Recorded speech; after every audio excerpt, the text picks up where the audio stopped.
Beraninya berteriak kepadanya. Bab 107. Aku tidak kenapa-napa. Buruan lari. Rehan menarik tangan Yuki sambil berlari.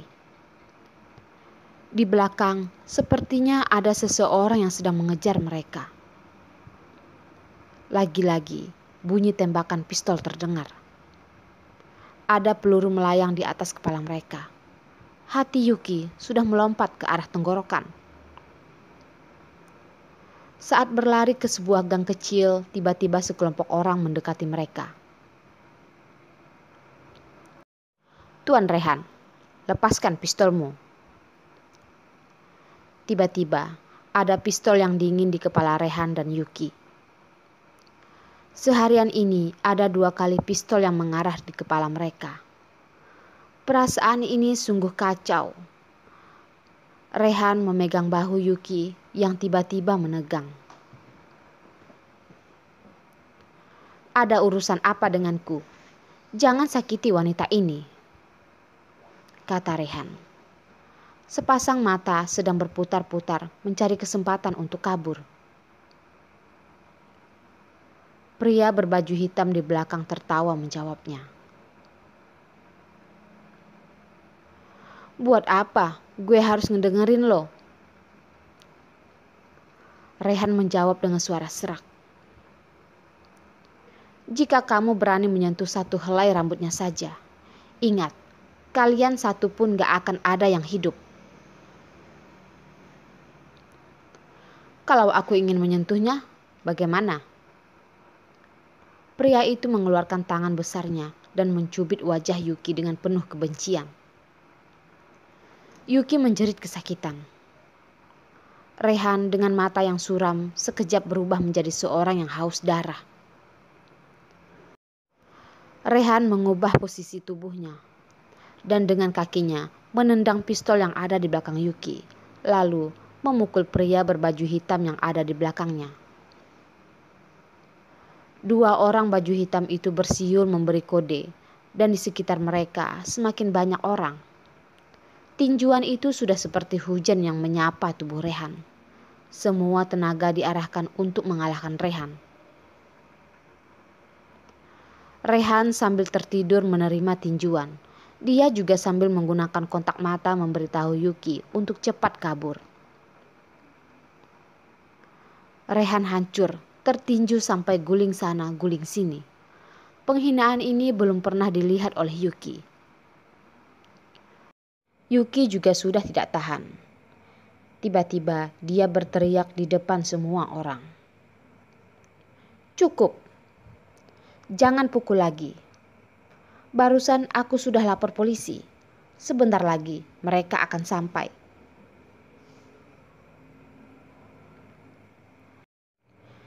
Di sebelah mobil hitam, tiba-tiba keluar suara dengan bertepuk tangan.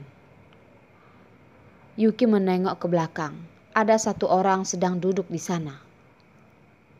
Orang ini bersiul, lalu orang-orang berbaju hitam itu pun berhenti. Secara bersamaan memberi salam. Tuan Fed. Tuan Fed. Yuki masih belum ada kepikiran siapa dia. Di sebelah telinganya terdengar ada yang memanggil. Papa. Papa. Dagu Yuki pun terenganga. Papanya Rehan duduk diam di dalam mobil, melihat anaknya dihajar oleh anak buahnya sampai seperti ini. Atau jangan-jangan orang-orang berbaju hitam ini adalah suruhan papanya? Di dunia ini, apakah masih ada papa yang seperti ini? Melihat Rehan yang sudah bonyok wajahnya, hati Yuki mulai memanas seperti terbakar api. Dia datang menghampiri mobil itu dan berteriak di depannya. Apakah kamu papanya Rehan? Kenapa kamu giniin dia? Udah gila kamu ya? Mana ada papa yang begini sama anaknya? Tidak ada respon apapun. Di sebelah kepala Yuki, tiba-tiba sudah ada pistol. "Berhenti!" Dari belakang Rehan berteriak dan melanjutkan, "Kalau kalian berani menyentuhnya, kuhabisi kalian semua." "Oke, kalian semua bubar." Orang di dalam mobil itu memerintah seakan menyerah terhadap mereka. Mobil itu pun pergi. Di jalan, kini hanya tersisa Yuki dan Rehan. Dua orang itu terlihat seperti seakan pertarungan pistol yang sengit barusan tidak terjadi. "Yuki!" Rehan berteriak. Yuki menengok ke belakang. Rehan masih terbaring di tanah. Wajahnya memar dan masih ada bekas darah di mulutnya. Rambut dan bajunya pun sudah sangat kotor. Terlihat sangat berantakan.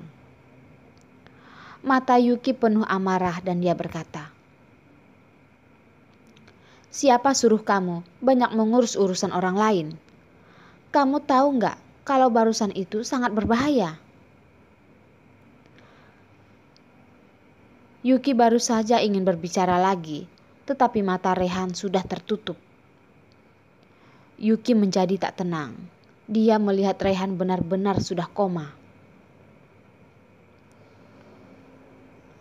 Rumah sakit Estelois. Di depan ruang gawat darurat, Yuki tak tenang. Dia berjalan ke sana kemari dengan melipat tangannya. Hari ini berlalu dengan sangat menegangkan. Yuki terus merasa bahwa Rehan adalah seorang tuan muda yang manja. Oleh karena itu sikapnya sangat keras dan dingin. Benar-benar tidak terpikirkan. Rehan memiliki papa yang sangat hebat. Hampir menghabisi nyawa anaknya, bahkan masih melayangkan pistol di kepala anaknya sendiri.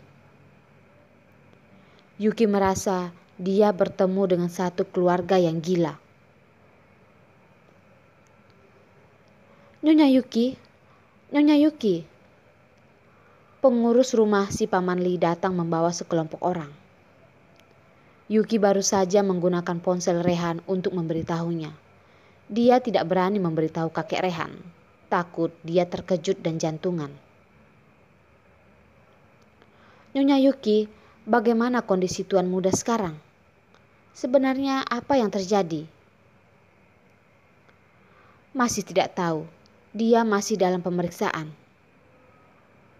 Yuki melirik pintu ruang gawat darurat. Yuki menyimpan rasa deg-degan di hatinya. Yuki tahu pengeroyokan Rehan ada hubungan dengannya. Jika bukan karena ingin menyelamatkan Yuki, Rehan pasti tidak akan dipukul sampai separah ini. Saat dipukul, Rehan pun masih memperhatikan Yuki, masih menyuruhnya untuk cepat kabur. Terlihat dari tatapan matanya yang kesakitan. Perasaan itu benar-benar sudah tidak bisa diterima.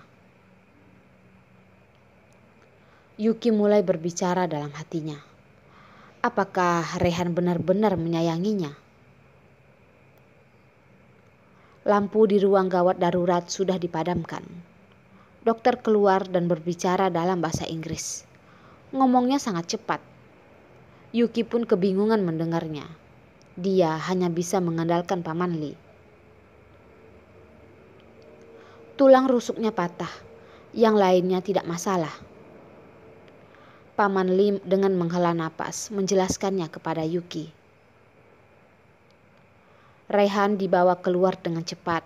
Hidungnya dipasangkan alat bantu oksigen. Matanya masih terpejam. Luka darah di bibirnya sudah dibersihkan oleh dokter.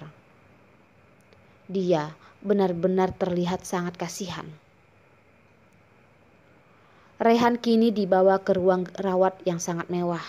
Semua fasilitas di ruangan ini sangatlah baru dan terlihat mahal. Masih ada 4 orang perawat yang akan menjaganya. Yuki duduk di sebelah Rehan. Hatinya sangat kacau. Di dalam tidurnya Rehan, terlihat wajahnya yang penuh luka, rambutnya yang berantakan, seperti kehilangan karisma ketampanannya. Melihat Rehan dengan jarak dekat seperti ini membuat hati Yuki semakin kacau. Semua yang Rehan lakukan hari ini untuknya benar-benar membuatnya terkejut. Semua ini seperti mengarah ke satu hal. Rehan benar-benar menyukainya. Rok yang digenggamnya adalah rok dengan harga 20 jutaan, tetapi kini sudah kotor tak bernilai. Demi dirinya, Rehan membuang uang ini dan semuanya adalah yang terbaik untuk Yuki. Yuki selalu berpikir kalau Rehan adalah keturunan konglomerat. Dia selalu membelikannya barang, mungkin karena baginya itu tak seberapa dan tak ada artinya. Melihat situasi sekarang, ini seperti bukan yang dipikirkannya. Yuki sampai pusing memikirkan hal ini. Jika Rehan benar-benar menyukainya, ini akan menjadi hal yang rumit. "Nyonya Yuki, minumlah ini." Paman Li memberinya segelas lemon tea sambil melihat ke arah Rehan dan berkata, "Nyonya Yuki, di dalam ada kasur. Kamu bisa beristirahat di sana. Tuan muda dalam waktu dekat juga akan segera terbangun." "Enggak apa-apa kok, aku tidak ngantuk." Yuki dengan lembut mengucapkan terima kasih. Di saat seperti ini, mana bisa dia tertidur? Bukan karena khawatir dengan kondisi Rehan, tetapi kenapa hari ini banyak terjadi hal-hal yang tidak terpikirkan olehnya. Pria berbaju hitam berdarah dingin, ayahnya yang misterius. Keluarga Rehan bukankah keluarga yang kaya raya? Kenapa tindakannya seperti kelakuan preman?